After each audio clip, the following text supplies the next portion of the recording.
Happy dead guy on a stick day. Literally. You've got to say that before we end the show. That's pure blasphemy. People are going to get very upset. And I'll say it then. And it's Happy 420 Day. Ooh. I just had 3 ribs. It's helping a little. Do we have anything that I can add to? Like, I'm done. So it's too late to have mashed potatoes. Do we have any chocolate anywhere? There's a big giant chocolate Santa. That's Reese's. It's chocolate, isn't it? Yeah, but I had ribs. Okay. So, well, like, you can't mix peanut butter with pork. Oh, shit, that reminds me. I have white chocolate peanut butter cups downstairs. Oh, I thought it reminded you because I said pork. You want to get pork. And this, All right, ladies I'll and try gentlemen, that. is a Barracks Talk pre-show. Oh! Right then. Hold on. Me and you need to talk. Hold on. Let me go get the bunny. Me and you who? Jesus. I was thinking that too. I'm like, me and you. Like, who is he talking to? There's 4 or 5 of us sitting here. Nobody knows who the fuck he's talking to. All right. So, I had a witness today. This is serious. So, Bo was on Skype with me when Zoom. Huey... she did a number of things in this long Skype call. Or Zoom Zoom! Zoom. But what she did at McDonald's? Oh, my God. Had I been recording Hey, Six, why don't you wait until the show to tell that story? Okay, you got it. Hey, That way you did can get a take natural my bunny? reaction. Oh, my God. I'm already eating it. Whose is it? It's mine. You gave it to me. You just said eat the shit. honey. I said eat the chocolate Santa. Oh, that's what I got. Does it have ears on it or anything that resembles ears? No, I know now what she's talking about. The one that everybody... It sits there forever, and then when you go to give it away as a secondhand prize, oh, why are you giving my basket away? Thought you said you didn't want it. No, I want it now. He never said he didn't want it. That was you that said that. Man, the way they package this looks like one of those targets out at the range. Holy crap, this thing weighs like a pound. Yeah, because it's a pound. Yeah, but it's chocolate. Why is it so heavy? Because it's a pound. This is what it's like to run the farm. Seriously. Right, Martha? Yep. Are you two married? What? What? I said, are you two married? Never met him in my life. Alright, let's go. Now, how do I... Don't you start being like her. That's what it sounds like when you talk. When you talk with your mouth full, you really do sound like that. It sounds like you're gurgling. He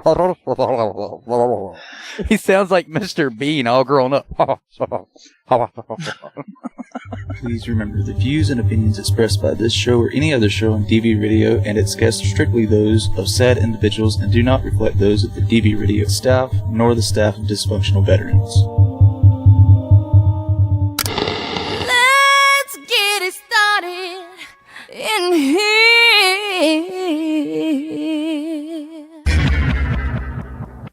Get this party started on a Saturday night.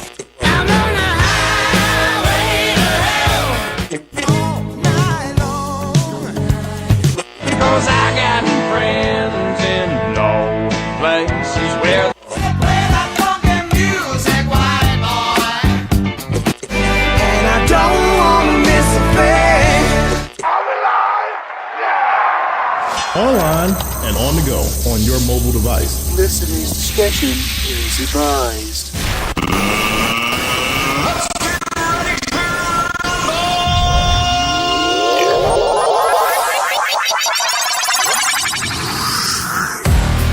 This is Barracks Talk. It's DV Radio. Google broke the toilet.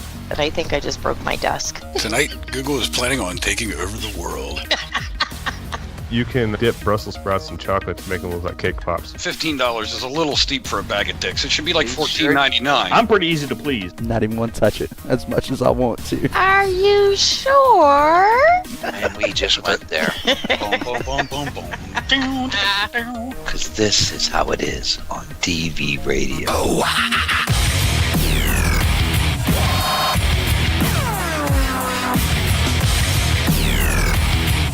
Yeah, you listen to the podcast there, young man. You're tuned in to WDVR on DVRadio.net or by searching DV Radio on your TuneIn app on your favorite mobile device. Because this is how it is on DV Radio. That is how it is right here on Barracks Talk Live, where you're listening to us on podcast. This is DVRadio.net, WDVR. It is April 20th, 2019. It's 420. Bitches and Snafu has made it to the chat room tonight on DVRadio.net/chat. How's everybody doing this evening? Fantastic. And I bet DV6 isn't unmuted because he... Yeah, well, you had me muted. I said, hey. Now, listen up, everybody. Before this goes any further, we need to know how many people are actually listening throughout the week to the podcast. If you're hearing this now, what I want you to do is go to the DV page and put 72. If you're a true top fan, type 72, and that's it. Nothing else. Show us that you're listening. Go to the DV page and type 72. I don't care if it's Monday, Tuesday, Friday, Wednesday, and the other days. Do that. Now, where were we? 72. Okay. Show us you're listening. I'm done. Well, they can't even follow simple directions. They're typing in chat room right now. So on the TV page, not in the chat. For the people listening in podcasts, you don't have a chat. For the people that are listening in jail, you don't have the chat. Use your social media account with the phone that's tucked up your ass. What was that? I think that it was a like, 6-year-old. I was going to say, I think it was and like I'm 6-year-old. swearing, I'm sorry. Don't worry, I have headphones on for a reason. Which is so good because if me and Oink are playing a video game together, I start like cussing up a storm half the time, and his little boy will start in. He's like, "Daddy, what are you doing?" I'm like, "Oh shit." What is gerbil porn? Yes, you've got Very DV. good question. You've got DV6, Google, Oink, Recoil, and myself, Butterwood. So, how is everybody doing this evening? Doing good. How are you doing? Fantabulous. Awesome. Recoil, I'll let you. I was going to say I'll let you speak this time before DV6 interrupts you, but I interrupted you, so I guess I made up for it. God damn it. I see that Snafu made it to chat room tonight. I'm glad to see you could actually make it tonight there, brother. Hope you're doing better and not dragging ass too much. And you can't be bored, man. Don't be bored. Fuck. Hate that word. So DV6, what did you want to talk about for your next, 15 minutes? For a second, I thought he left. I did too. I'm here, of course. I missed this show. Well, you do have you do have the coins that you want to talk about, correct? Thank you. Yes. So all this month, everybody, we have gotten a fresh batch of DV Farm commemorative challenge coins in. As you remember, we had 1,000 when we first launched the farm to help fund the farm throughout the year. Those were all wiped out, and we finally put together another order. If you go to mydvstore.com, you can get the 2019 version, which is different than the 2016 version. Well, how is it different? Well, now it doesn't have any of the unit logos, the branch insignia, like the U.S. Army, the Air Force, and all that, because you have to get permission. And the Air Force refused. So we just withheld it. But anyhow, go to mydvstore.com, get the 2019 challenge coin for the farm, help support homeless vets out here in Gilsum. We're over 500 as of this broadcast.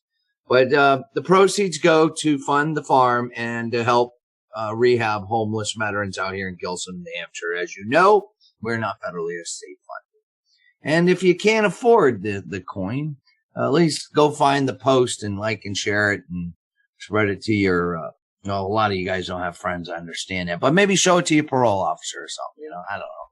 But and when you shop smile.amazon.com, select DV Farm, as your DV charity.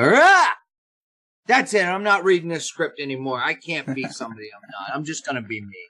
Just when you shop online, select DV Farm as your charity. You know what I'm talking about. And I wrote it the way he wanted me to write it for him. That's the sad part. Well, but other than that, I mean, there's a lot. I see the thing about social media is, when you do a commercial on TV, you don't get to see everybody's thoughts and stuff. And that's what social media is. We do an ad for the shirts. It's the only time the haters speak up and they're like, yeah, man, this is why the VA's killing us. And, oh, yeah, only guys that never served wear shirts like this. How disrespectful to the VA. They're killing veterans as quick as they can, You don't appreciate their efficiency. I have a stick up my ass. I don't like this shirt. I have to let you know. But anyhow, that's the problem. I hate this page. I'm going to unlike you. They don't do that. Well, yeah, they do. Yeah, they do. They do that in the reviews. I do that to Walmart every time I tell them I'm not going to buy from them. I tell them and then I walk out. Well, my point is though, when we do, I was going somewhere with this. Well, it's funny because I can't walk, but okay. Oh, happy birthday, Bo. It's still a week away, dude. Yeah, but we might not be on the air next week when your birthday's already passed. All right. Anyhow, happy 420 day. If you listen closely, in honor of 420, I'm going to smoke a big fat doobie. No, you're not. I can't smoke that stuff. But to those who can, go ahead. No, I just can't. It makes me violent. So, what else? I was going to say, you had a trip today. Yeah, and then I'll go back. That bird, you guys that listen to the radio show, I guess you guys really are the true top fans. So you must have seen the video this week where I was pushing the farm coins, or even the any of the videos I've done this week. Animals, for some reason, when I do a video, just act insane or kooky or whatever. Like, give you an example. I said I'm going to do a 2-minute video and show them the progress on the barn. At the 1 minute and 50-second mark, Man Bun Duck decides to come through my location. And what happens? I got sidetracked for 2 whole minutes following this duck with the man bun. And I'm like, where is he going? I moved out of his way. He don't even care. He walks right by me, waddles, waddle, waddle. And he waddles away, waddle, waddle. And he's out there checking out the females that are in the infirmary. So anyhow, I finished the video. I was late. And then during another video, the time-lapse video I did on the farm page, at about the 1 minute mark, he waddled through the view of the camera. I'm like, and then there's Huey. Huey this week. Oh my God. Where do I start? That bird sitting up on her perch in this office. She's quiet. I've got my thoughts together, my notes together, and I do the video on, I don't even know what I was talking about or what I was talking about in the video. But as soon as I started the video, she was in my hoodie. And once I started the video, she started fiddling around, biting me. And she bit my nipple. Then she comes out of the hoodie later on in the video and starts doing drive-bys. That's the equivalent of like a bird flying right in your face, but really fast and aggressively. She's Google. You can vouch for this, right? You know how she gets pissed and she'll do drive-bys, flybys. Oh yeah. So normally, and she'll do it a few times. Well, on this particular video, the bird did a lap, and the office isn't that big. She's turning very tight turns, and she went for an extra lap around the wall locker here, and crashed through my desk and thudded right into my chest. You've got to see the video. It's like at the beginning of the video. Oh my God. Oh, and then today Tops takes the cake. Bo, you were there. Yes. Bo was there. I'm sitting in the parking lot of Markety Basket in Swansea, New Hampshire, and I'm talking, so I'm not in a hurry, and Huey starts acting up. So I says to Bo, I says, this is probably she wants a bath. No, I'm going to have a cigarette. So I filled a little bowl up with water, and there on my truck window, she took a bath. It took what? 15 minutes, Bo? Yeah, right around that time. Was this, wait, no, this was before. Oh, what happened before? This was after. This was after the big thing at McDonald's. The incident. So let's back it up. Why she needed a bath and all that. Right. So I just get back from Connecticut. I was down in Connecticut doing something, and I get to Keene, and I go to the drive-through at McDonald's because the bird and I like having on a hot day a nice cold beverage. And I get a shake. Well, I can't get my chocolate chip shake or chocolate shakes anymore because the bird's going to insist that she has some. So I get strawberry now so I don't kill the bird with whipped cream. And she's a regular. She knows the drive-through, so we're waiting in line. I got Bo on Zoom or Skype, whatever, and she's going in and out the truck, in and out the truck. You don't think she flies? You think I'm photoshopping shit? No. Bo saw the whole thing. She's in and out, in and out. And she's roosting on the mirror. And then I do my order, and I'm in line. It's a long line. Well, there were a couple people giving her Google eyes and waving at the bird and shit. And she sees it. So now we're at the window, and Huey takes off. Where does she go? She flies to the front of the line on somebody's car. They're at where the food comes out window, and she's on their roof. So I'm like, oh, hold on. So I got to open my door, scream down the line of cars. Huey, what the fuck are you? Oh, I didn't say what the fuck because it's McDonald's. You get kicked out. But I yelled at her. So thankfully I had my little bag of cookies. I shook that. And she flew right. Of course she's going to fly right back. But I'm like, really?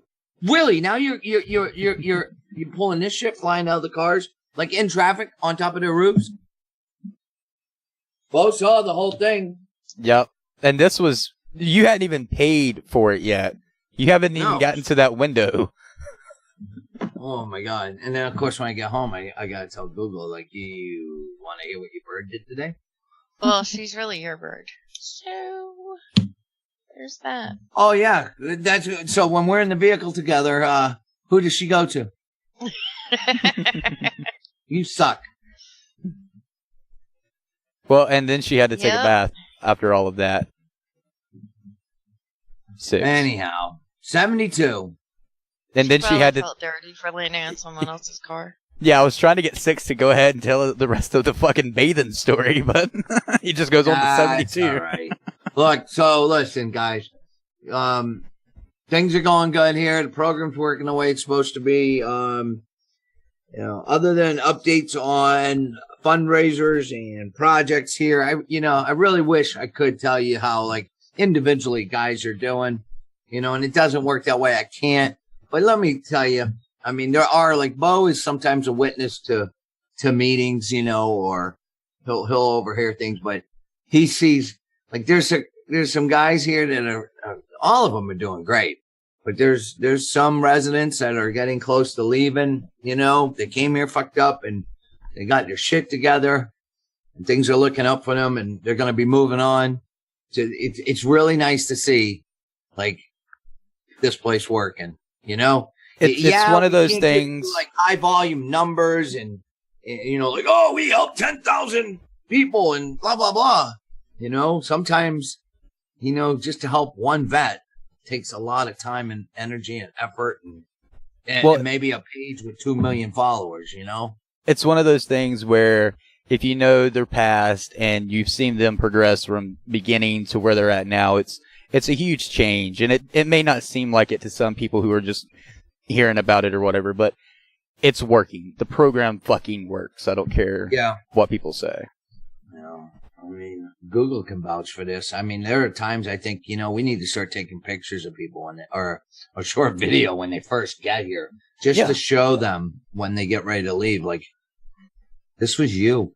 Yeah. I think we should be doing that.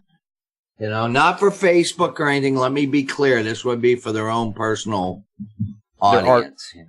Their own personal finding life again story. I mean, that's basically what it is. I can tell you one story though that I don't think I'll be breaking the confidentiality, but we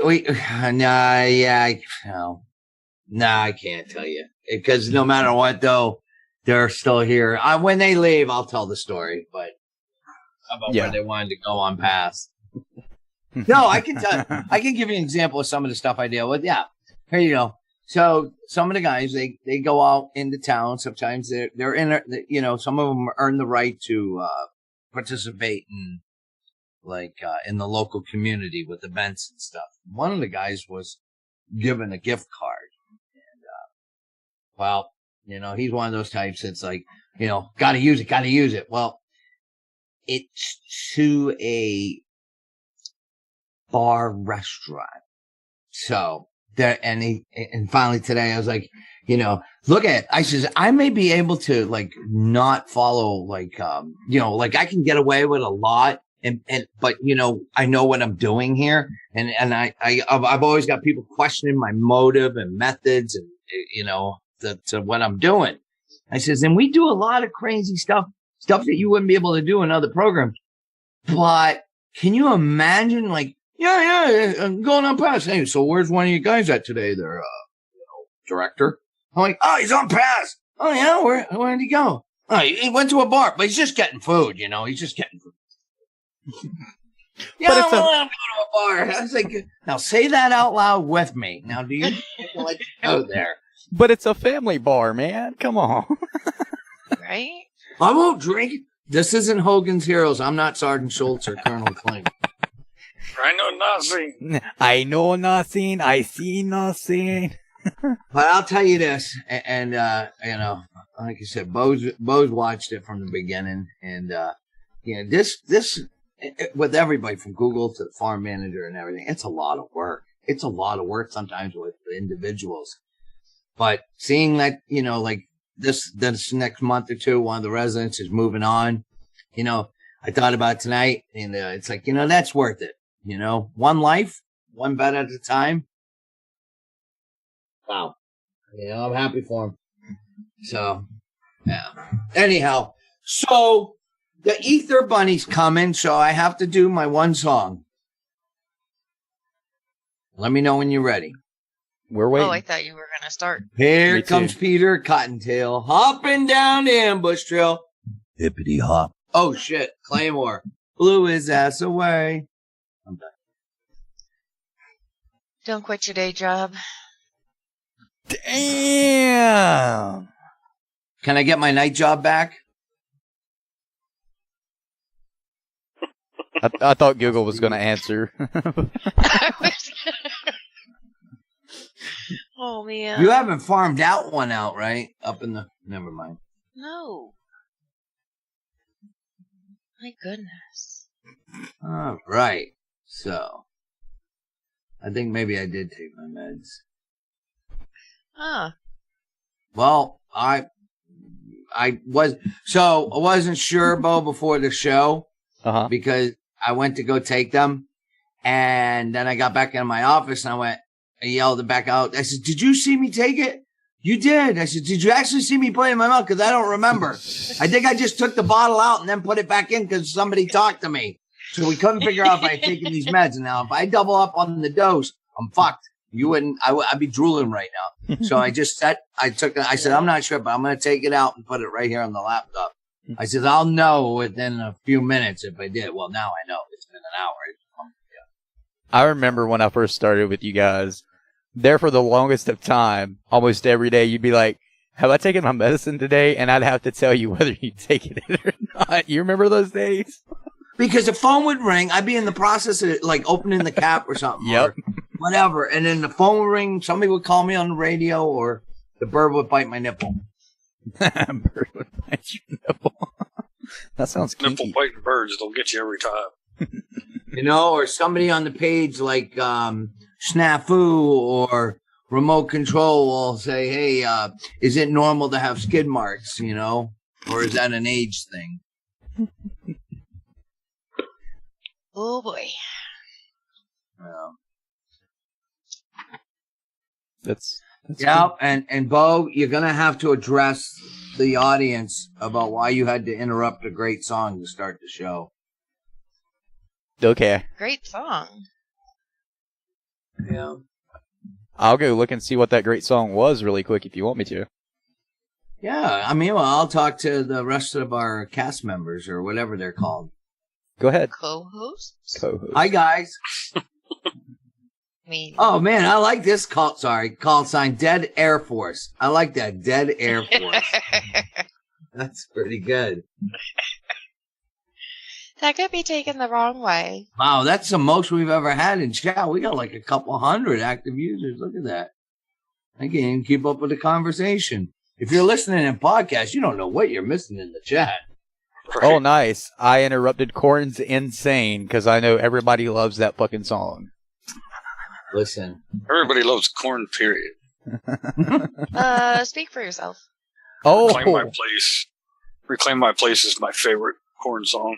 That is. You know, when the septic system got busted open, we could see the corn first. It's all floating up top. Yeah. It's like, you know. They're coming out on Monday to take a look. At the corn? Corn is? Oh, at the septic. I hope so. Corn's going to play live at the DV farm.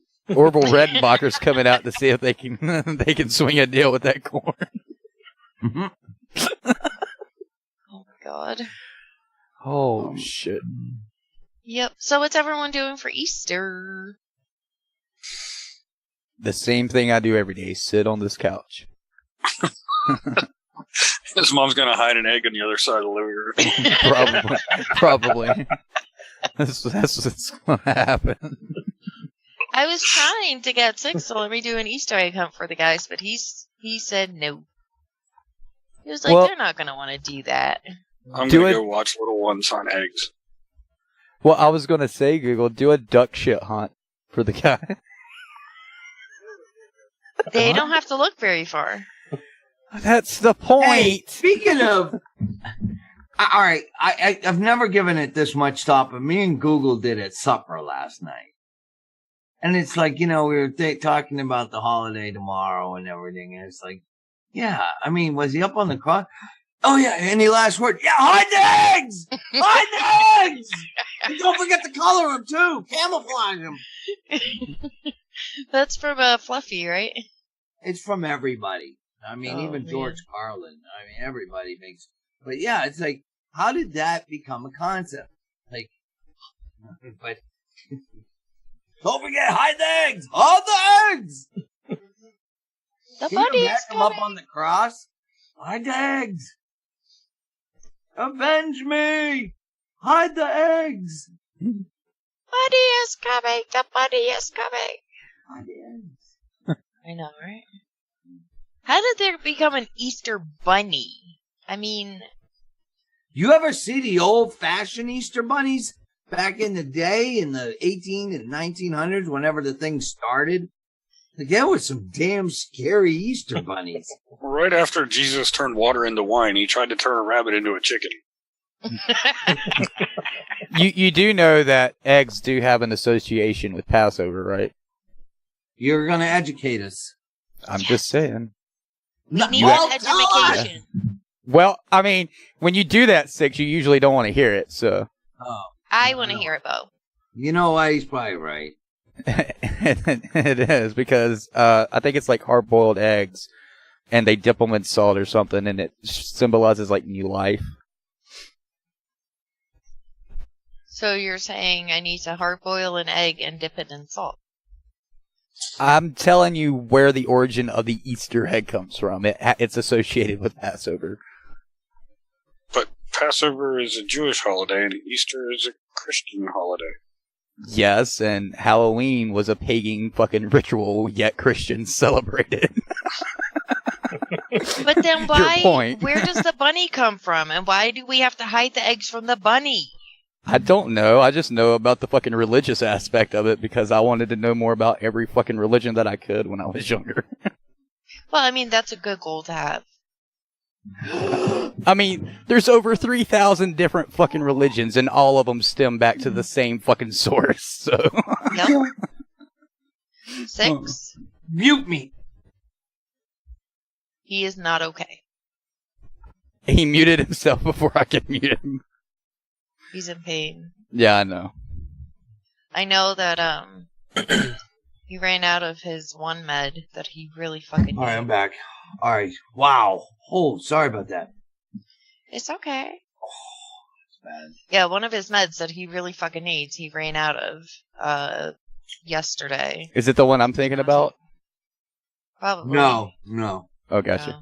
Gotcha. No, because I have Martha as a backup on that, which they only help in certain parts of the day. No, they it's this great med. It's like apparently, I guess being 11 Bravo and jumping out of planes and all that ages you before your time. So I have the body of like a 70-year-old or 60, whatever. What am I? 42 now, right? Yeah, so 60-year-old. And He's younger than my mom. That's great. Yep. So, but it does.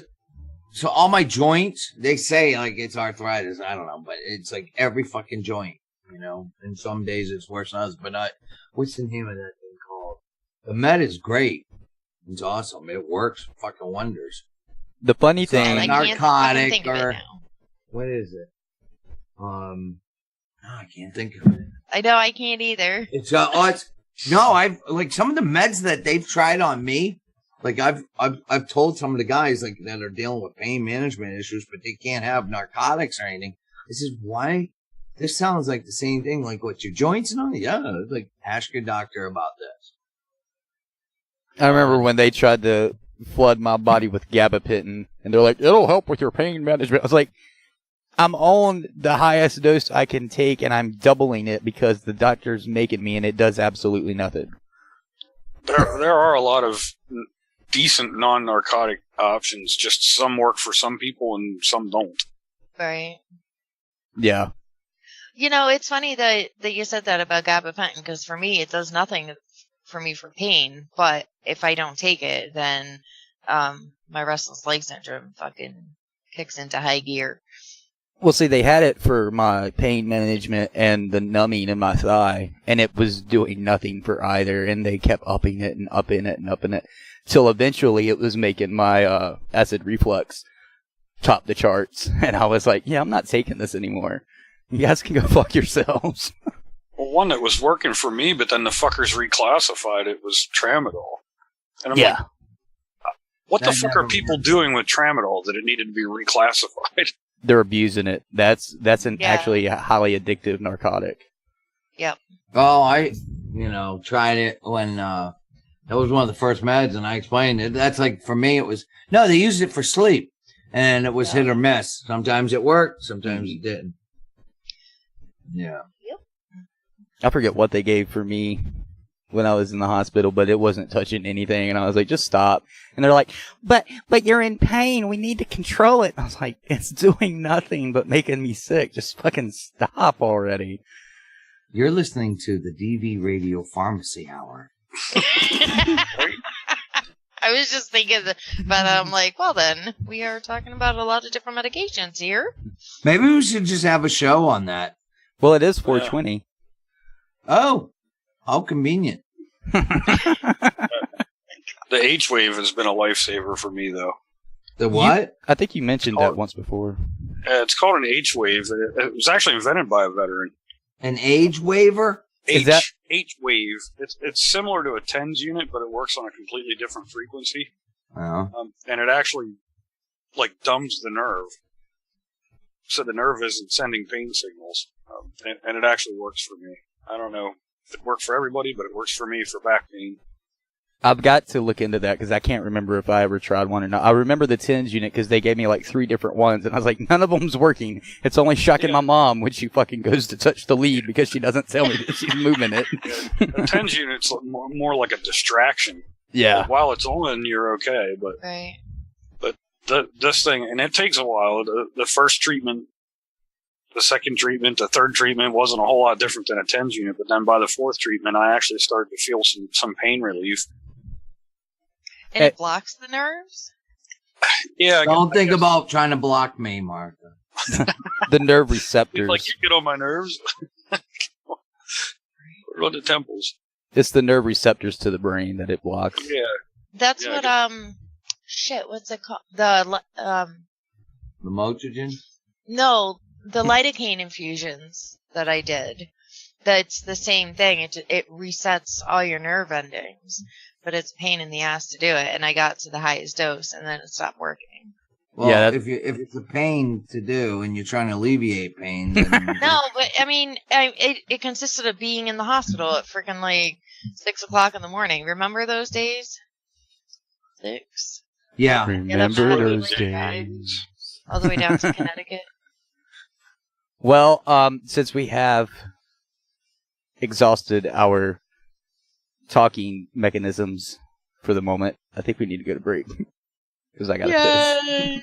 So we'll go to break. We'll come back. That's fine. We'll talk about some stupid shit, some more stupid shit. Then we'll talk about stupid shit that's in the news, or junk that's in the news, excuse me.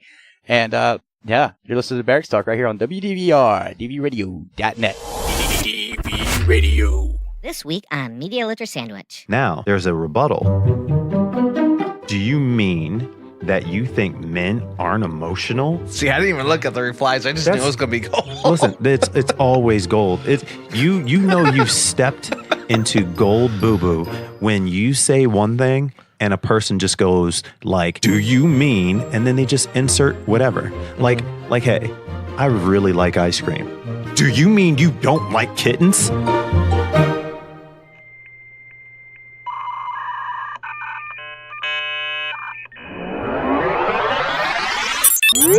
You're listening to WDVR, only on dvradio.net.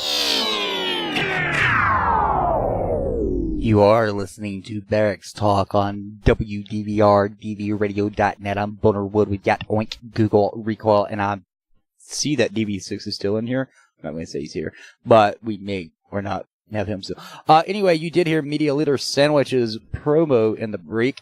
Guest Jay Hunter describes what it is like for him to be a part-time stand-up military veteran, and at one point, he even asked to be fired from his day job. Jan Toden also bond over making fun of AOC Brad Chelsea Manning. Yes, I said that together. And other makings of a Media Litter Sandwich. That is Tuesday at 1900, 7 o'clock Eastern Standard Time. Yeah, 7 p.m. for those that don't know that it's in at night. Yeah. Are you motherfuckers muted or something? My door. Yeah. Somebody's at my door. It's the dog. Jesus. Hey, it's not Brad Chelsea Manning. It's Brad C. Manning. I said Brad Chelsea Manning. Has he been out yet? But it's Brad C. Manning. No, he has not been out yet, Six. All right. The dog.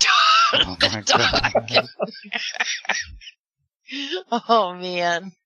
He pulled a goofy.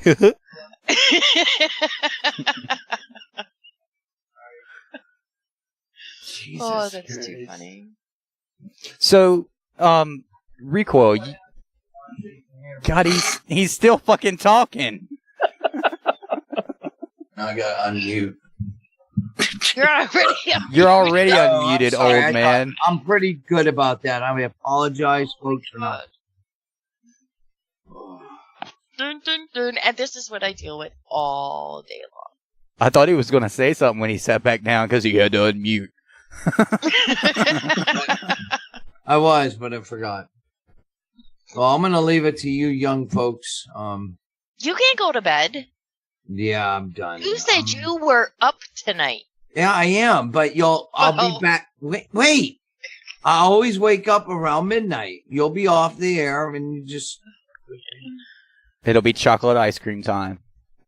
No, you don't have any more. I knew I forgot something. It could be peanut butter jelly time. It's peanut butter jelly time. Peanut butter jelly time. Way yeah.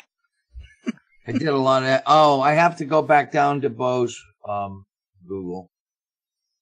Why are you telling me this now? I mean, that's how they do it on the farm. Oh my God.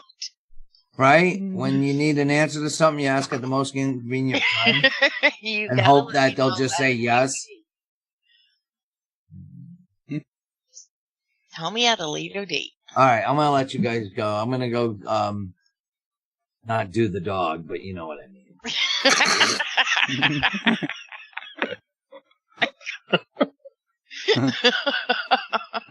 Well, we know what sound intro is making it to next week's or next year's intro. Perhaps. Oh, shit. Oh my god. That's great. Bye-bye. So where I was getting at, Recoil, before I so rudely was interrupted by let me unmute, that's what we should start calling him, mute. Maybe he'll remember to fucking mute. DV mute, are you there? No, I was over the last. Did you just interrupt yourself? No, it's Google over here fucking giggling still. What the fuck? Oh, I can't even start now. But where I was getting at is this week I was looking over like famous concerts and performances and shit, and came across the big four. You know, Anthrax, Slayer, Metallica, and Megadeth. And I think they done their first one. What was it, back in 2010? It's been Something about like that. Yeah, it's been about a decade now. So I was watching the behind the scenes at Sofia, Bulgaria, I think it was. And so, you know, they all warm up, and the song that they all played at the end of the concert together as the big four is Am I Evil by Diamond Head. So I'm sitting there watching Metallica warm up, and fucking Lars is like, yeah, I don't think we should warm up or anything. And I'm like, this dude is the biggest fucking ego-driven dickbag I've ever seen. He was legitimately not wanting to fucking warm up before the concert at all. And James and Kirk and Torello are all sitting there like, what song should we play? Like, Am I Evil and shit like that. And Lars is like, no, I'm good, man. I don't think we should warm up. I was like, I don't care how big you are, no matter who you are. I think you should always warm up before a gig, right? I would recommend it. I mean, especially a drummer. Yes. Because I mean, they've probably been on the tour bus or plane for 3 to 6 hours at minimum. They've been cooped up. They've really not done much except, you know, jerk off and laugh about life. And then you get to the gig and you do nothing but sit there, eat, and get ready for the show. But if you don't warm up as a drummer, you're more than likely going to fuck up, A, and B, throw something out of fucking whack. Because I've seen it happen before. Well, their last, 8 albums have been out of whack, so. Right? But Garage Inc. was so good, man. It took them back to the day. Right? It was like they were back in the garage again. Like, St. Anger was awesome. Did you hear Death Magnetic? Their album looked like a vagina. Smelled like it, too. I didn't even like Whiskey in a Jar, honestly, that they redone. I couldn't stand it. What the hell's a Jarro? I don't know. Yeah. Every time I would hear that when I was a kid, I was like, what is Jarro? Thin Lizzy should be, puking. You know they probably were. Like, dude, you totally fucking just hacked up our song. But yeah, I seen that, and I was like, I know Lars is a dick. Everybody agrees that he's a fucking dick. But to see the man ego-driven like that, oh, I don't think we should warm up. I think I'm good. I think we're good. I think we can do this. You're not going on for another 3 to 4 fucking hours, you douchebag. And then you've got, an hour set list. And then you've got to play together as 4 other bands for the first time in fucking history. You want to make a good impression, and it sounds horrible when they first done it. I'm not gonna lie, because none of them fucking practiced together before fucking Bulgaria. Ever. They had never fucking done the song together. So it was horrible. But yeah, I seen that and I was just like, really? You're slapping all your fans in the face for that? But I guess that's just me. I don't know. I mean, we are talking. They care about their fans. I think James does to an extent, but I don't think he cares as much as he did back with Kill 'Em All and stuff like that. Unlike people like Dave Mustaine and what's his name from Anthrax, Scott Ian, is that his name? Sure. The bald-headed dude with the fucking... I don't even know what that shit is that he's got on his chin. I've got a beard. I don't know what he calls his. It's not a goatee. What is it, a chinum? I mean, he looks like a chia pet turned upside down. and oh my god, I'm sorry. I'm going off the rails here. Holy fucking Christ. I mean, Then they ran off a really good bass player in Jason Newsted. Oh yeah, who was with them much longer than Cliff Burton was. Yeah, Newsted can fucking play, and I mean, not that Roberto Trujillo is horrible, but he's a hired gun. Well, see, they done Newsted the same way they done Dave Mustaine. They basically said, "Hey, look, you're out of control. You need to lead the band." And they were not doing anything more than the rest of the fucking band. They were all cooked up and drunk out of their fucking minds. Like, I think it's because they knew that they could actually get a cult following of their own, which Dave Mustaine and Newsted have, but even more so that they got kicked out of the band. But oh man! And granted, Torello is a good fucking bass player. Newsted had that. He brought something to the band, I think, as a bass player, because you don't have many bass players that can liven up a show. You know what I mean? I do. And that kills me too. People that are like, "Oh, it's the bass player. Put him over beside the amps in the darkness so you can't see him." Dude, that's where your fucking music comes from, is the fucking bass. Without the bass, you have no fucking song. That would be the rhythm.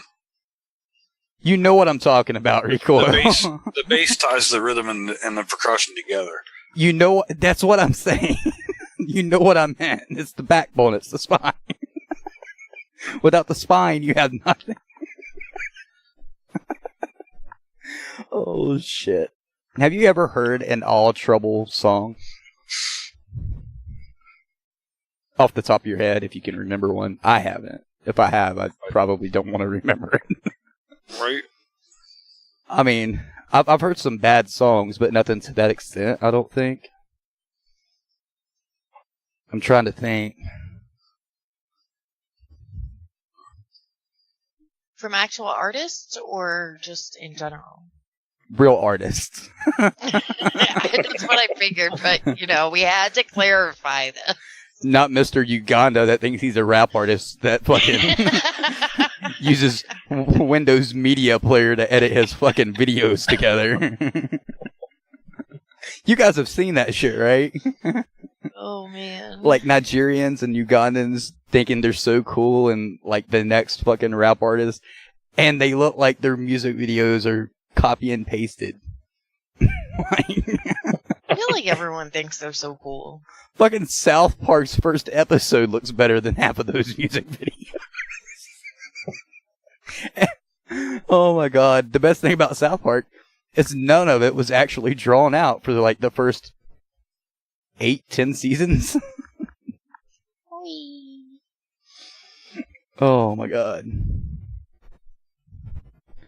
Did you know that the longest song ever recorded is 13 hours, 23 minutes, and 32 seconds long? It's in the Guinness Book of World Records. What's that?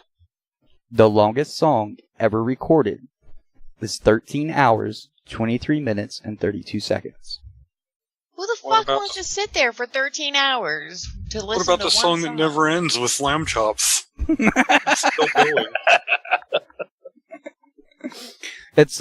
It's called The Rise and Fall of Bossa Nova by PC3 from USA, which lasts that long. It was released on November 1st, 2016. I actually think I heard this song once. Not the whole thing, God damn it. I'm not going to sit here and listen to 13 and a half hours of one fucking song. It's just not happening. It's like people that's going, oh, I'm going to have a Lord of the Rings marathon and not stop at all. Really? Tell me how that works out for you. Yes, it is a whole week show there, Snafu. This is just a little bit of that song. I'm not even going to make you sit through the intro, so I'll skip through it. So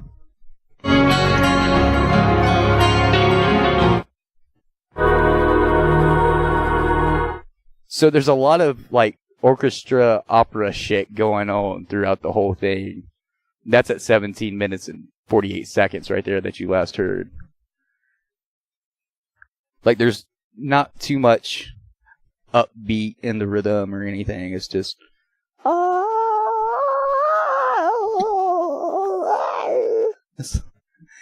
I don't see how they lasted that long. I think they just put some shit on loop and pasted it in their fucking DAW and just went on with it. Oh yeah, man, this is gonna beat the record. Oh yeah. Oh me.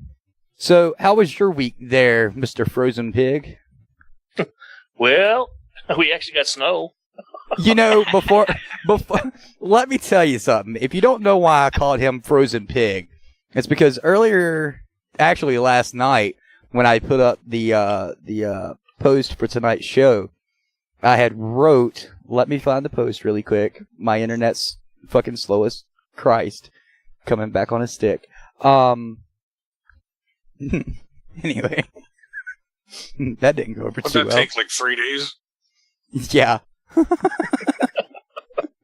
So I posted, we're not sure where DV6 went, and then we have a frozen pig up in Alaska. I had not looked at the weather at all this week for Alaska, which I never do. But Oink then tells me that it snowed twice this week, and I was like, the coincidence of that happening. Yeah, for the last 3 weeks there at work, we're sitting around with our thumbs up our, waiting for snow to happen. Never comes. We go off our season, and we're sitting at home for 2 weeks on a little mini vacation. And what happens? It snows twice. Well, that's the way the cookie crumbles, I guess. Or that's the way the cookie crumbles. So did you guys get any work done this week during that snowstorm or two? No, I didn't do anything. Like I said, I'm actually in between the two jobs. I'm a dual seasonal employee, which means I work for one squadron in the winter and one for the summer. So I'm in between jobs right now. So my little mini vacation. So all the work that was done on base was done by the GI, so I'm sure they loved it. I'm so glad that Steve Jobs didn't have a brother, or I'd have asked you which brother did you like most. Because you said you were between two jobs, for those that didn't get the joke. But yeah, everybody I work with, they're in the lower 48, spending time with family and stuff. So since mine's all up here, that's what I'm doing, spending time with the family. Like tomorrow for Easter, they're all coming over here. We'll get to go Easter egg hunting. Yeah. He did that earlier today. That's probably why he's so wound up and was rudely interrupting us right here. Oh, shoot. People ask why I don't edit stuff like that out. A, it makes us real. B, it shows that we have shit going on in our lives, like we always say we do.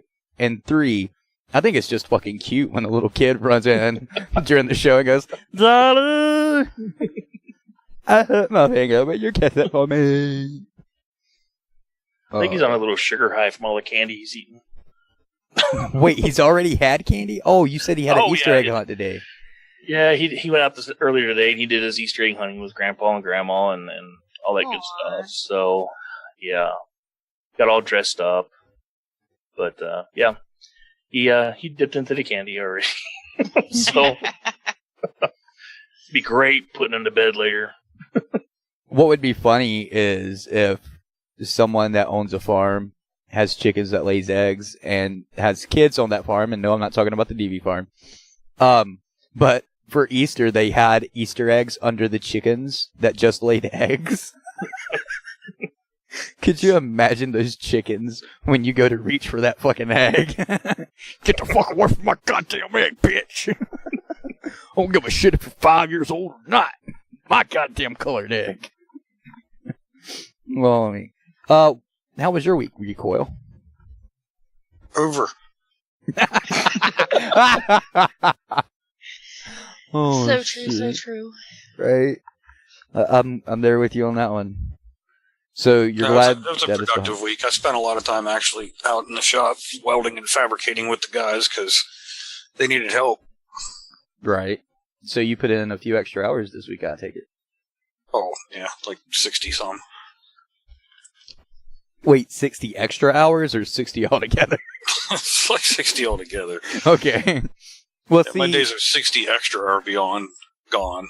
well, I was getting ready to say, I've got to ask and clarify now because when it first started out, you worked a couple weeks, like 100 hours back to back there, remember? Yeah, I do. Yeah. How could I forget? It's like, how could you ask me such a fucking mundane question? Of course I remember. I was there, I think. Yeah, that's when I gave myself a third kneecap. Remember that? Yes, I do. That was not the time you got bit by the spider, though, right? That was the time. Or when you lost the number 13 coin. Right. The same year that he lost the coin is the same year that he got spider bit.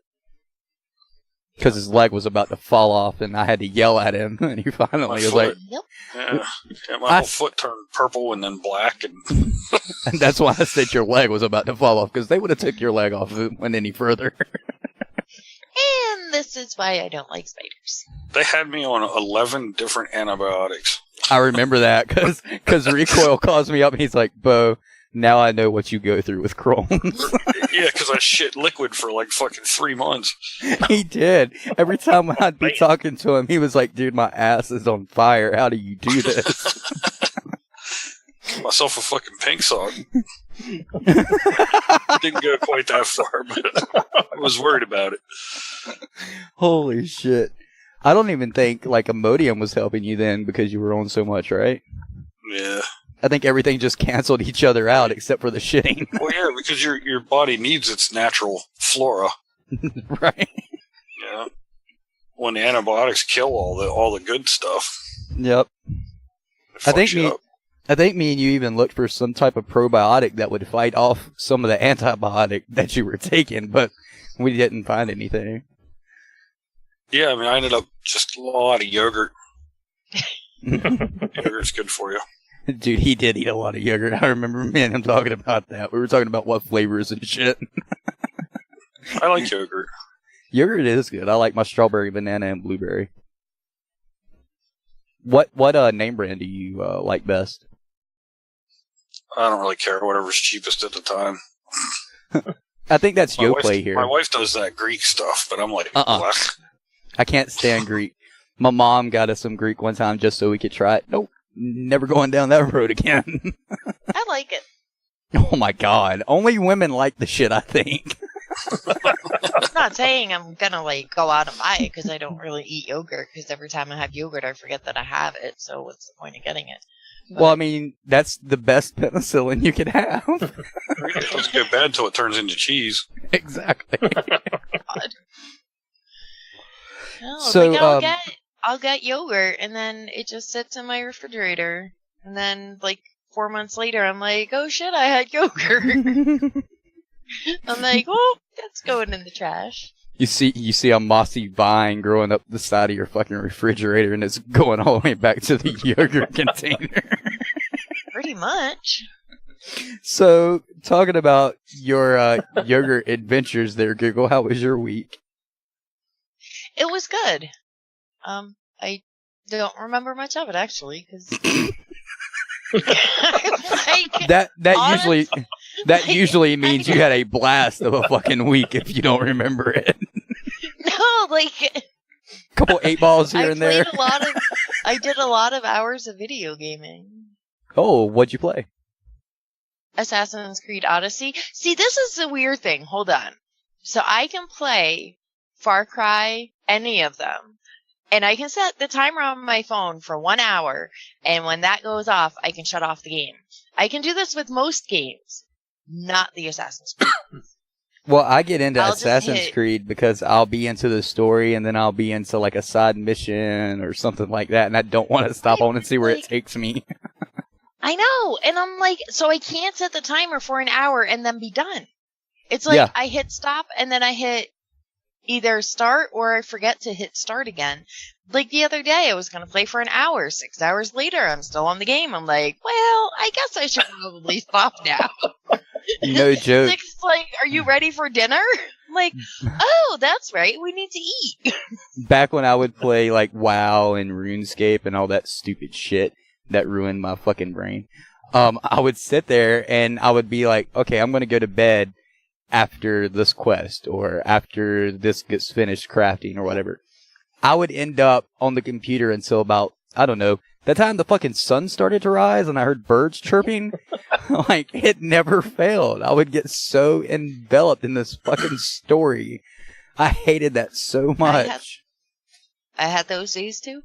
Me and Oink, we're bad for that. If we're playing a game together, holy shit, we just start mindlessly talking and telling each other what missions we want to do or quests or whatever, and then the next thing you know, it's like 6 o'clock here and it's way past this fucking bedtime there. It's like, so I'll catch you tomorrow, maybe not. I don't know. Probably like fucking out of it, dead to the fucking world.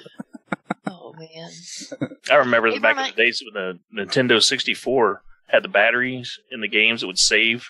Yeah. You know, was there for you to save. We rented Zelda or the Adventures of Zelda or some shit back in the day.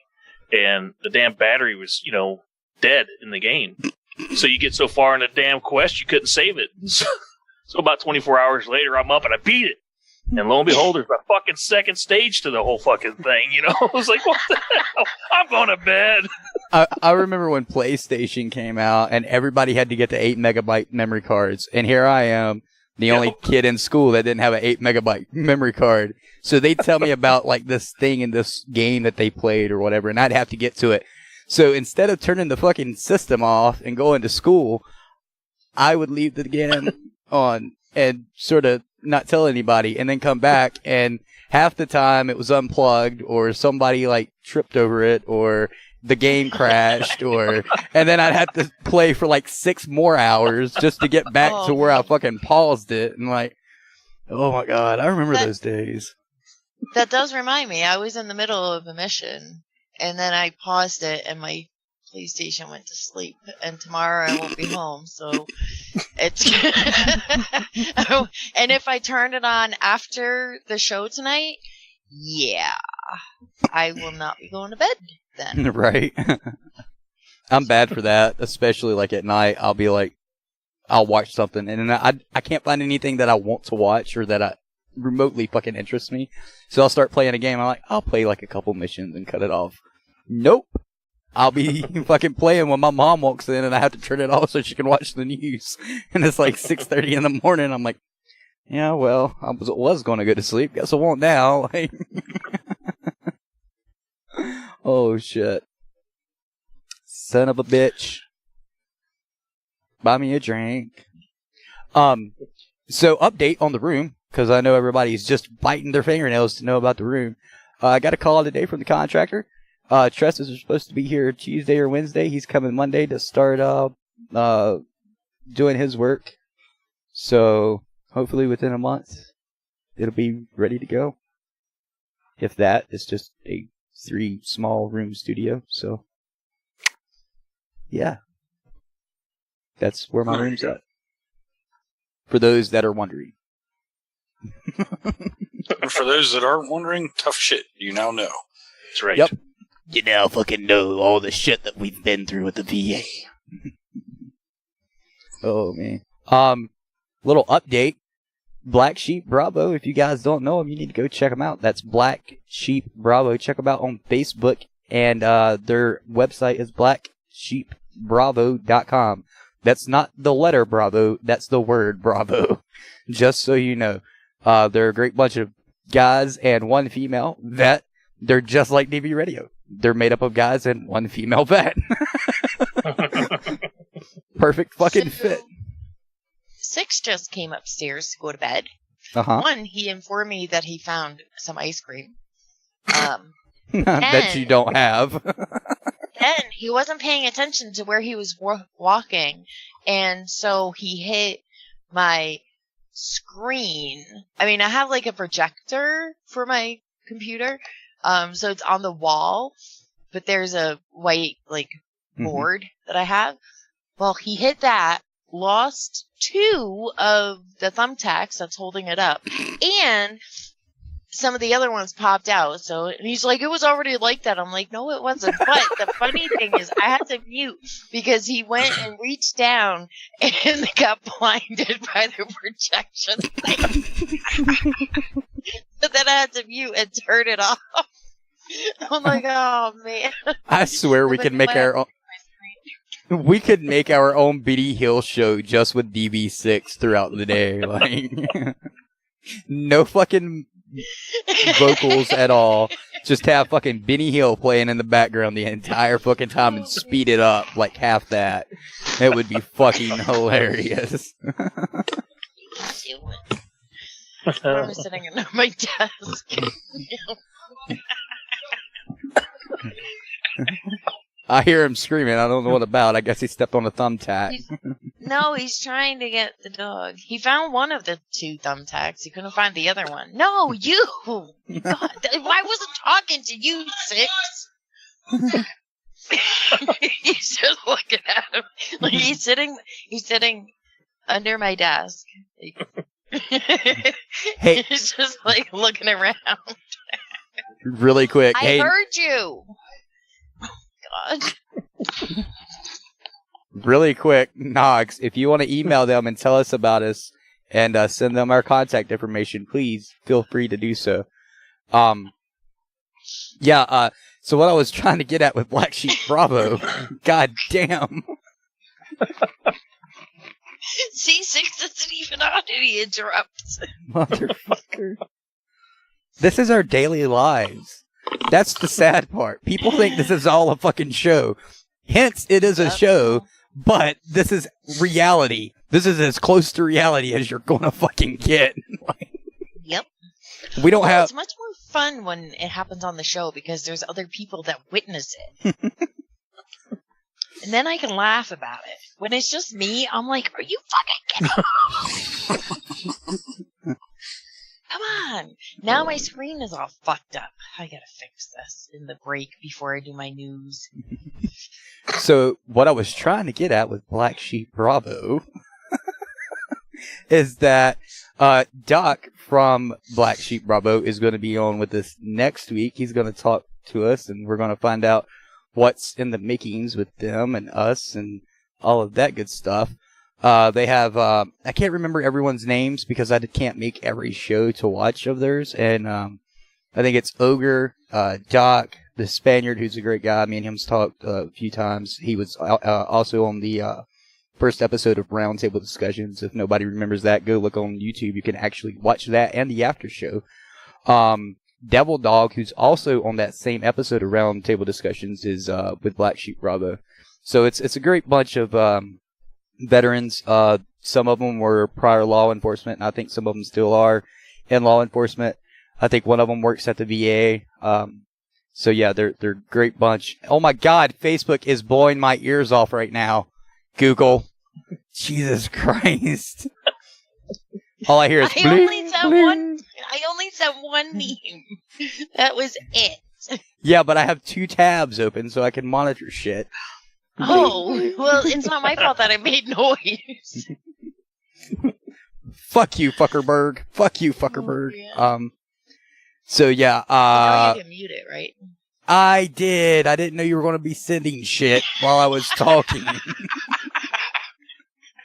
I have chat sounds off now and the other tab muted.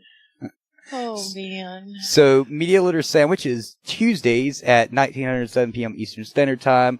Thursdays is Up in Arms podcast at 2008 p.m. Eastern Standard Time. Barracks Talk is obviously right now, Saturdays at 9 p.m. Sunday is the Service Dog Show with PTSDog. He doesn't have any new shows right now. We're recording some. Please don't fret, everybody. We got this under control, okay? All right, okay. Not gonna do it. Not gonna do it. We're also working on the Sunday morning coffee show, as well as the Noir show. So we got a bunch of shit lined up for you guys. Contraband is taking a small hiatus because Dave Lilly has a lot of shit to get done.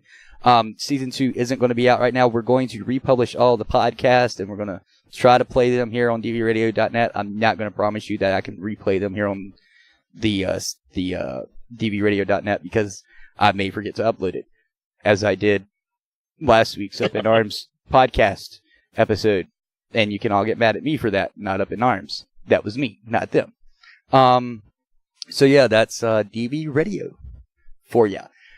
If you guys have a show idea or a segment idea or anything DV Radio wise that you'd like to hear or think we might be able to incorporate or know of any veteran podcast or anything of that sort, interviews that we should do, reach out to them first, let them know about us, have them email us at info@dvradio.net. If you're not sure how to contact them, let me know all the information you know about them, website, social media, whatever, and then I'll try my best to get in contact with them. But yeah, that's info@dvradio.net. So, DV6 brought up the farm coins earlier, and last week we talked about, or the week prior we talked about how we couldn't put the military branches on the coins because the Air Force didn't write off on it, so we're not going to put up a few of them and not all of them, right? And I had put in the post for the podcast, the Air Force didn't allow us to put the military branch logo on the coin. Well, don't you know, Mr. Joe Schmo, who knows everything about copyright and trademarks, decided to chime in the comments. Because, who better to ask than Joe Schmo, who doesn't run a business or know anything about businesses, to ask how the law works. And I think Recoil, Oink, and Google all can attest to this. But the military branches are actually trademarked, copyrighted, whatever you want to call it. You cannot use their symbols without knowledge for personal or monetary gain. And the big reason is a lot of people were using it saying that they were backed by the military or the Army approves or the Air Force approves. And a lot of people were actually taking that as truth. So I think it was 2012 to 15, somewhere in that range, Congress actually passed a law where you actually have to ask for permission from each military branch to use the military branch's logo for anything. I don't care what it is. So to save your ass and to save some trouble, in short, the people, the taxpayers, do not own those logos. Sorry, you don't fucking own them. Fucking government owns them. So you actually have to ask permission to actually put it on anything now. Okay, everybody clear? Everybody understand? All right, good. We're on the same page now. That's so the why government doesn't just give you permission to use something? Well, it's in the public domain. That was the guy's thing, and I got to explain this. Just because you can do a Google search and it pops up doesn't make it public domain. Public domain means it is literally in an archive bank where anybody can use it. Stuff like Abbott and Costello, the Marx Brothers, anything from 1960 back is in the archive library, meaning that you can use it for anything that you want without repercussions whatsoever. The only thing you can't use is stuff like Disney, who owns every goddamn thing known to fucking man. Wasn't it because of fucking Walt Disney? Not Walt Disney, Disney Company. After Walt Disney passed, Disney Company, yeah, so Walt Disney passed, and he didn't care whether or not he owned all these trademarks and copyrights for the rest of his life or not, and he didn't want to own them. But lo and behold, the fucking people up at Disney said, hey, fuck you guys, we own this, we're going to own it for the next 100 years. Well, they own it for the next 100 and some fucking years. Mickey Mouse, I think, just got rebranded by Disney because it was about to be up for public domain. That was a big news story. Will they buy it back? Yeah, they're going to fucking keep it, you dumbasses. That's their big money maker. So, unless you can find it in a archive, and what I mean by archive is like archive.org, somewhere like that, and it has What's the fucking, not fair use, but the other one. Where you don't have to fucking pay money to use it. Someone help me out here. Holy shit, I can't think of the goddamn thing. I know the fucking word. I know the title. I'm looking at it in my head right now. Well, you know. Oh my god. Creative Commons license. That's what it is. Holy shit. If it has a Creative Commons mark on it, it's a CC in a circle. That's not copyright. That's Creative Commons. It means it's public domain dedication, which means that you don't have to pay for it. You have free rights to use it any way, shape, or form. Yeah, Creative Commons there, Toad. You got it. 35 seconds ago, after I got it. But yeah, Creative Commons is the big logo that you want to look for. It's not really big. It just says CC and it's in a big circle. But yeah, that's the one you want to look for. So, anything else we need to get out that I'm forgetting? Yes, no, maybe so. I don't think so. Oh my god. Well, you know what? What? You can just write me off, and you can get mad at me. I'm expendable. That's okay. You don't need me. Right. Oh, shit. I want to use that one day when DV6 talks over all of us and just blare it. And nobody say a word. And when he's trying to fucking get us to talk, everybody just shut up. So, what are you guys doing for tomorrow? Oink. Well, like I said, I got the family coming over, wife's family, having a little ham and all the fixings to go with it. Cool beans. Yes, Recoil, you're next. Hanging out with family. I know that you unmute because for whatever reason now, after you first unmute, for about 5 to 6 seconds, there's this big like you're plugged into a fucking amp. It's like, oh dude, I'm at a gig, man. Let's go. Let's shred. Google, what about you? I'll be going to see the kiddos. I'll be going to see the kiddos when I go. I'll be going to see the kiddos when I go. Are you guys going to do any face painting up there? No. No? It's not what we do. Yes, Nogs, that was Dr. Phil. Why not? That's fun. Face painting's fun for kids, you know. I don't do face painting. Why not? 'Cause I just don't. Take some magic Crayola markers and use them for face painting. They're washable and non-toxic. Oh, me. Have you guys seen the new latest craze that's trending for kids and teenagers? I'm afraid to ask what. I know, right? I really am. Well, first it was the Tide Pod Challenge. Then it was the Condom Swallowing Challenge. And now it's the Wrapper Eating Challenge. As in plastic wrappers around candies and stuff. Oh, I was going to say, look out, Biggie Smalls. Yeah, I seen this 2 days ago, I think. And they were talking about, like eating banana peels and orange peels. And I'm like, okay, yeah, it can kill you if it's got a germ on it and you didn't wash it properly. So what? Everybody knows that, I thought. Apparently, that's the big concern. It's not about the plastic that these kids are fucking eating. It's about eating non-washed fruit peelings. Right. That's what I said. I was like, you're worried about an orange peel that a kid is eating when you should be worried about the fucking choking hazard that has fucking chemicals popped into it for consumption. I mean, where's this world going? Are we going to idiocracy? Are we going to be drinking Gatorade out of a water fountain before long? Stay tuned.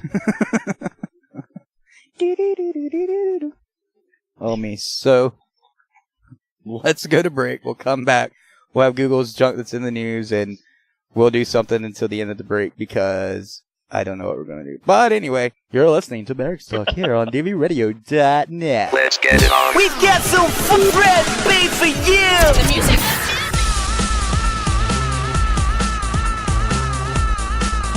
Let's go. You're listening to WTVR on dvradio.net. By veterans, for veterans. Simply made for you.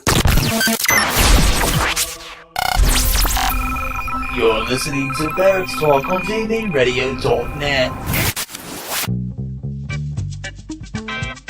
You big dummy.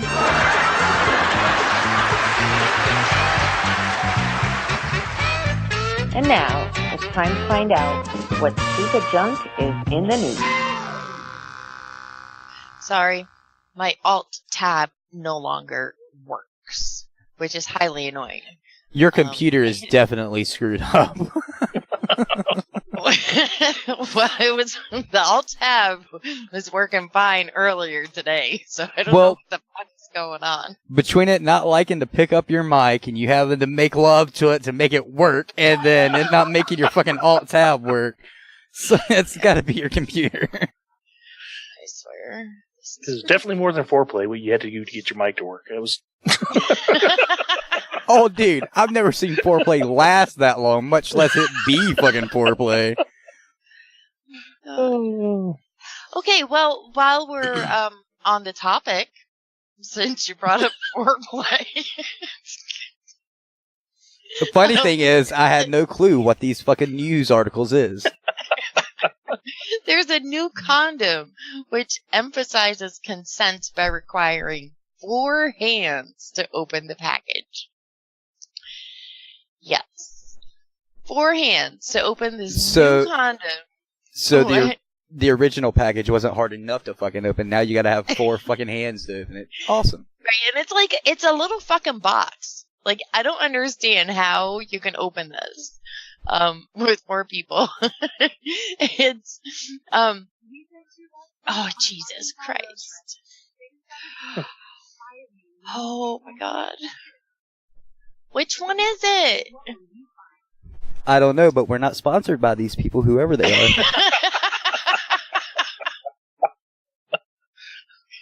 I'm like, what the fuck? It's been quiet this whole time. Now that I'm trying to do the news, one just happened to pop up. What the fuck? We feel for you, Google. We do. If it's not your computer, it's 6.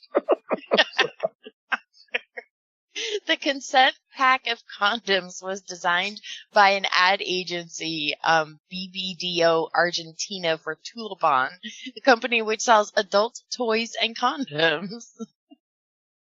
The tagline in the promotional video says, "If it's not a yes, it's a no.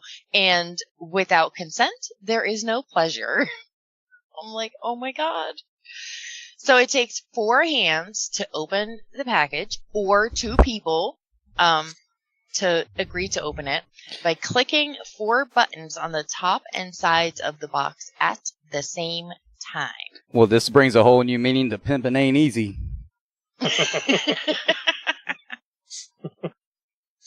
But you could do it with 2 hands. Are you sure? What if the buttons are what if the buttons are awkwardly positioned in a way that you can't do it alone? They are awkwardly positioned. I'm looking at the picture right now.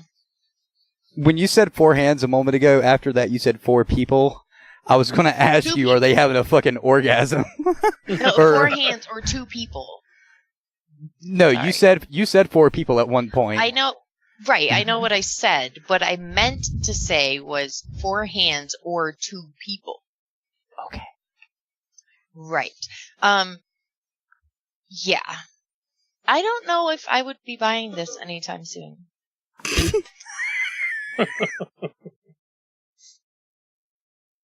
Yeah. Oh, the condom is a limited edition for now. You better get it while you're getting limited edition condoms, guys. Well, it's being given to bar customers and attendees of events around Buenos Aires. Oh, sure. Give them the Buenos Aires people. I don't know what they call themselves. Right? So first you have to go somewhere else to get this, and then bring it back home and make sure that your significant other wants to play a game of open the condom. I guarantee you within the next month or two, there's going to be YouTube reviews on how to open this and how great it is. Yeah, right. Watch. The problem is though. So I guess I kind of understand, because with the whole everything that's going on, right? Yes, consent is always required, and if there's no yes, then it's a no, whatever. Which is so totally true. But what if you just open the box just to see how to open it? Consent's already been given. You open the box. You broke it, you buy it. Get it? Yeah. You broke it, you buy it. I don't know. I still see problems in the future for this. Oh, yeah. There's a bunch of problems. Just like the STD fucking condoms that they said work. Yeah. That's good to know that they work after the fact. Right? Man digs. Oh, this one is funny. This actually, the farm manager sent me this one. Man digs 12-foot deep hole without realizing his metal detector was picking up his steel-capped boots. What the fuck?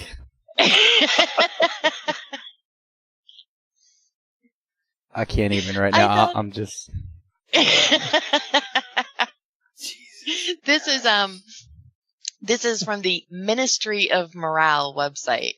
So it really is one of those like The Onion, but it's still hilarious because they brought up this whole story. So details are emerging on the interweb of a metal detector enthusiast needing the assistance of the emergency services after digging a 12-foot hole after his metal detector started to give a huge reading indicating that the male could be standing on a vast amount of treasure. I'm sorry, don't go metal detecting in steel toe boots. That will be my advice. Our morale intelligence's reports suggest that the male had spent the best part of 18 hours digging the hole until he realized that it was his boots that was setting the alarm on his metal detector off. I'm sorry, but a 12-foot deep hole, would that really help a metal detector if it was that far down? Like, would a metal detector pick that up? How many feet down? I'm sorry, I wasn't paying attention. 12. I think they do have some that can go pretty deep. I don't think your commercial one goes up to 12 feet, but they do have them that you can buy that go pretty fucking deep. I mean, they have a machine now that looks like a lawnmower that you take a literal X-ray of the entire fucking place that you're looking at, and it'll go up to like 5-6 yards or something like that, maybe 10. Interesting. In order to prevent this from happening again, the Ministry of Morale is recommending that everyone who owns a metal detector either stops looking for buried treasure, or instead of wearing steel-capped boots, they wear slippers or other suitable footwear. The chief morale officer said, whilst we understand that more and more people are buying metal detectors in order to look for buried treasure in order to subsidize their earnings owing to how much money they have to give over to the something, they never finished the sentence actually. We are worried that these sorts of incidents will occur more frequently. We are worried that the entire country is digging itself a hole that it might not be able to get out of. So, in order to prevent people from disappearing down holes which they have dug, we are asking citizens to either give up looking for treasure with metal detectors or to wear slippers when sweeping farmers' fields looking for coins which were hidden billions of years ago. So the point of this is that some dumbass has probably done this at some point in history. Yep. Or there more than likely would not be a satire of this. Exactly. I think it's pretty funny, though. And it fits with the stupid news. And it sounds like something somebody would do. I know. Dog rescued while swimming 135 miles off Thailand. How did the dog get out there? I was about to say, what did he fucking do? Dog paddle all the way? I know, right? A dog found swimming more than 135 miles from shore by workers on an oil rig crew in the Gulf of Thailand has been returned safely to land. I wonder if one of the oil riggers owned the dog. It's a very sad photo. It could have been the Worker company on the dog. rig- It could have been the company dog. It's possible. I don't know. A worker on the rig said on his Facebook page that they saw the dog last Friday swimming toward the platform. He said they were lucky to spot it because if there had been waves, it probably would not have been visible. It's such a sad photo. Must have really smelled like wet dog. The dog made it to the platform, clinging to the support structure below deck without barking or whimpering. Yeah, probably because it was scared. The crew managed And in to lower water. a rope. I know, right? The crew managed to lower a rope and secure it around the dog's neck and hauled it up. The worker said they speculated the dog might have fallen off a fishing trawler and dubbed it Boom Rod or Survivor. Now, the first photo, the dog looks all sad. The second photo, I don't want to say it's a funny photo, but it's one of the workers with a bucket of water. Sorry. Trying to get the dog to drink the water. Why? To get him out of the ocean? No, he's trying to get him to drink the water. I'm like, his dog was in the bucket of water for who knows how long. The last thing he probably wants is water. Oh, man. The worker said if the dog was unclaimed, he would like to take it to his home in northeast Thailand. So at least the dog has been rescued and will have a home if no one. That dog probably felt like most of us did during our military career, and every time he was around a civilian. You want some water? Bitch, give me the biggest, strongest alcoholic fucking beverage you can. Fuck water. Fuck it to the fucking world explodes. Like, fuck it. I know, right? Oh my god. Well, at least he wasn't going, anywhere near Korea. But that's a plus. That's a major plus. Could have been on the menu next week. Right. Moving along, Florida woman hits a 300-pound half-naked attacker with baseball bat. This was the black lady, wasn't it? Yep. Dude, this was all over the news. So fucking hilarious. A 65-year-old woman hit a 300-pound half-naked attacker with baseball bat. They forgot to add baseball bat. They forgot to add bat in the story. It's in the headline. But in the story, it's just with baseball. Baseball. Yeah. After police said he tried breaking into a car. Clarice Gainey heard a noise outside her apartment on Sunday morning. I grabbed my bat. I braced myself and I eased the door open, Gainey said. Police said Antonio Mosley charged at Gainey. I took that bat and hit him upside the head like, yeah! He said, ow! Gainey said. I'm like, oh my god. This is crazy. Wait. According to the police. I gotta play this for everybody so they can hear her say this. It's only like 53 seconds long. Hold on really quick. Here we go. I took that bat and hit him up. I took that bat and hit him upside the paya. He said, oh! I said, yeah. I said, that's him right there. They said, Miss Jane, he got a big knot on his head. If he better be glad I didn't have a gun, 'cause I would have shot him. But this here's my gun right here, 'cause I was going, paya! Yes! Oh my god. I'm gonna go on paya!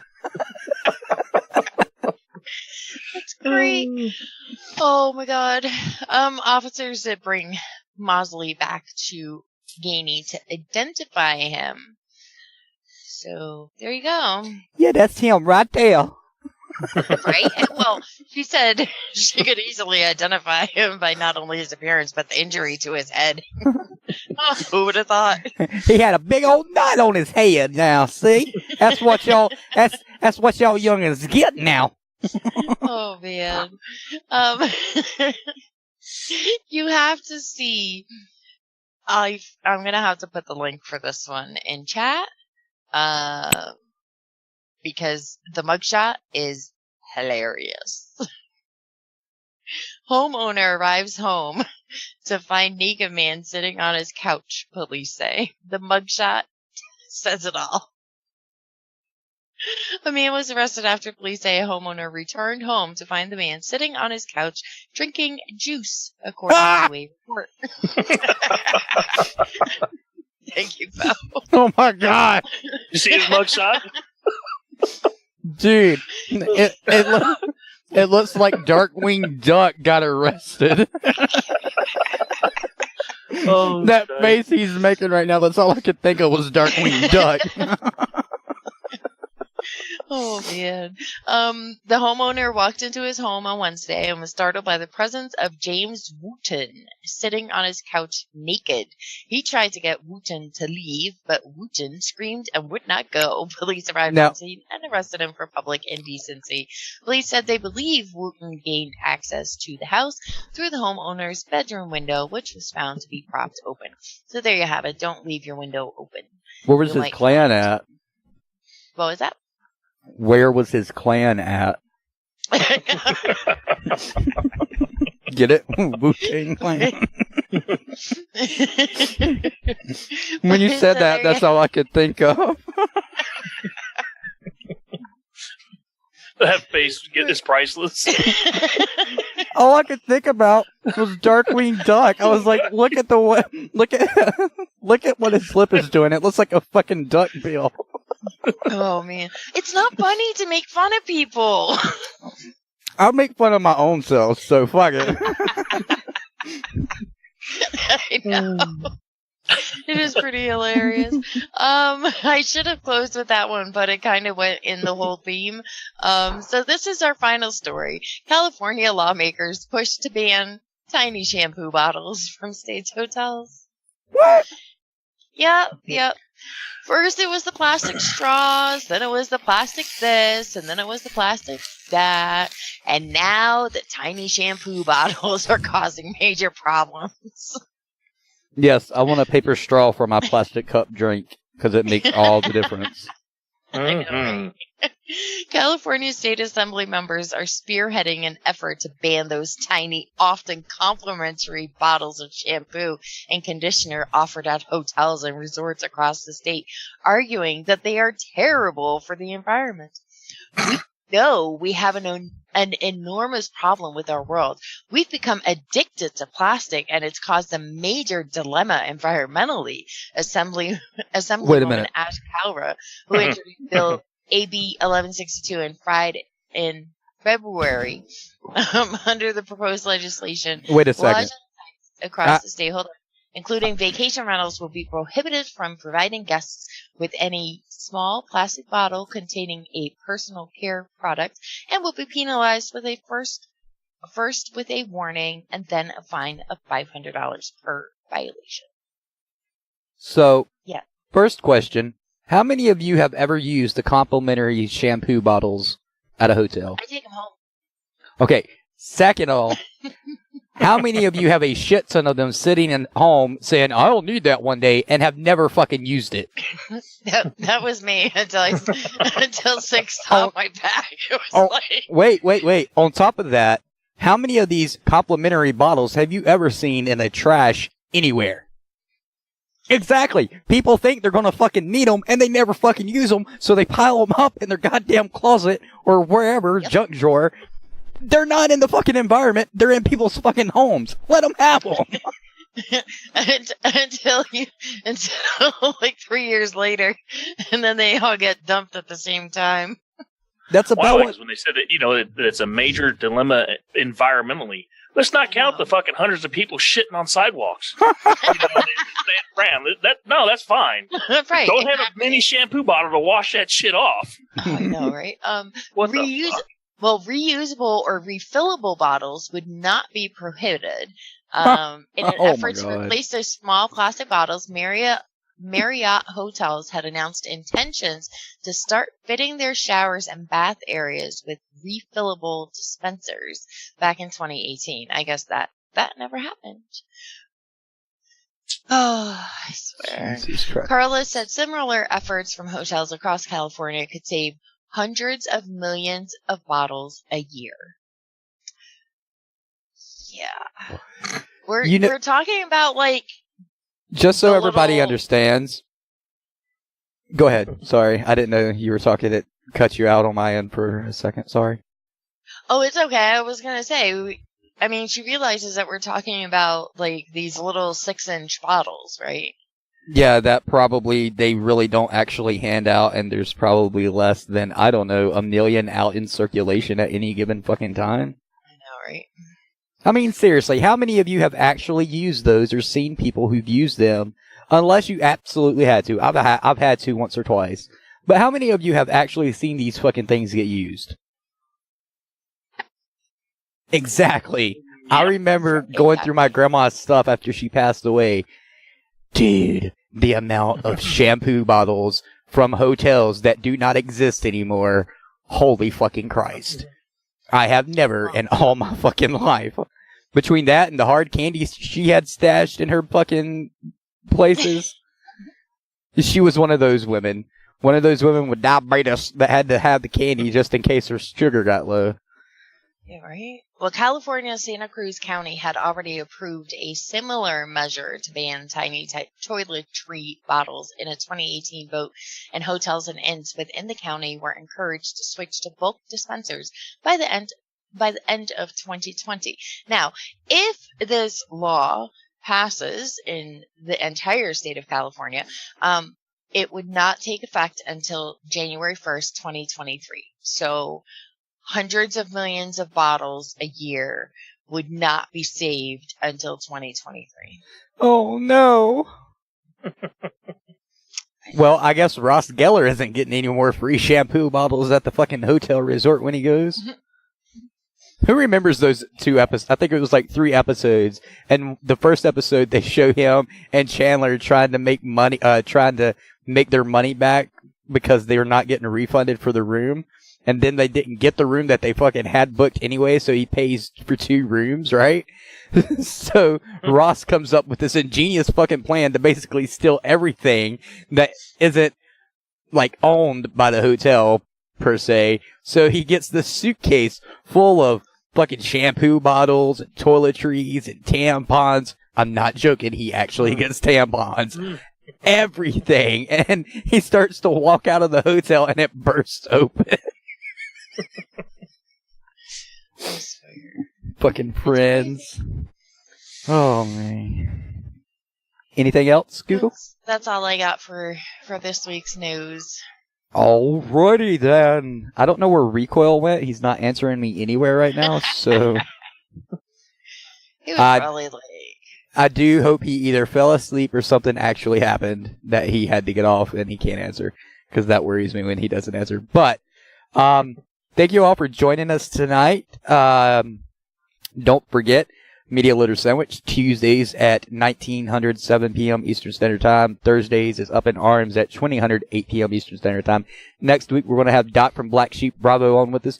Go check out their Facebook page as well as their website, blacksheepbravo.com. They have a show on Mondays and Fridays that you can see on Facebook. Please check them out. You'll love them. Fucking hilarious. What else? dbfarm.org, mydbstore.com to get the DB Farm coins all this month.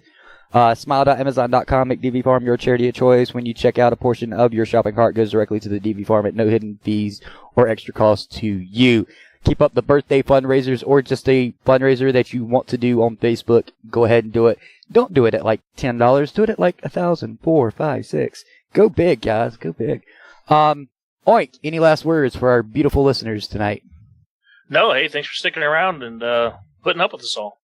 Exactly. Google. Try not to catch an naked man in your house. or you better hit him up the side of the head with the bat, or you gonna shoot him one with that gun. Pow! Pow! That's right. I need to make that into a fucking soundbite. Pow! I have nothing, guys. Please stick around this week and next week and the weeks following, because we have some stuff in the works for you, and hopefully we can get that out to you as soon as possible. Until next week, Flexickles, this has been Barracks Talk here on DBRadio.net. For Oink, Google, DB6 who left early, Recoil who disappeared, I'm Bonerwood. Bye-bye! Hit us up on Facebook and Twitter.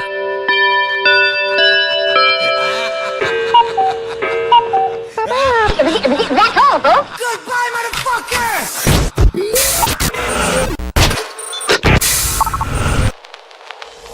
DB Radio.